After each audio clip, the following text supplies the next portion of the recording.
சமீப காலமா பார்த்தீங்கன்னு சொன்னாக்கா, மக்கள் புரட்சி வந்து கிட்டத்தட்ட 4 கண்ட்ரில வெடிச்சிருக்கு.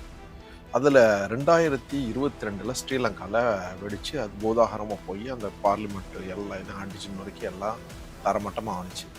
அதுபோல 2024 நீங்க பங்களாதேஷ்ல பார்த்தீங்கன்னாக்கா, ஷேக் ஹசீனா அது மாரி அடிச்சு விரட்டப்பட்டாங்க. இது போல இப்ப இந்தியாலயே எங்கேயோ தஞ்சம் புகுந்து அப்படியே ஓடிக்கிட்டு இருக்கு.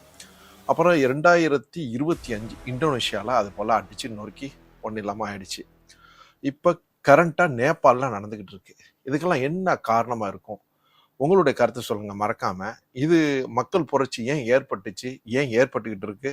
அடுத்த கண்ட்ரி எந்த கண்ட்ரியா இருக்கும்? அப்படிங்கிறத கமெண்ட் பண்ணுங்க. ஏன்னு சொன்னாக்கா, சரியான ஆட்சியாளர்கள் இருந்தாக்கா, இது போலான விஷயங்கள் நடக்கிறதுக்கு வாய்ப்பே இல்ல. ஆட்சியாளர்கள் சரியான முறையில மக்களுக்கு செய்யாத நல்ல விஷயங்கள் செய்யாதனால தான் இது மாரி விஷயங்கள் நடக்குதுன்னு என்னுடைய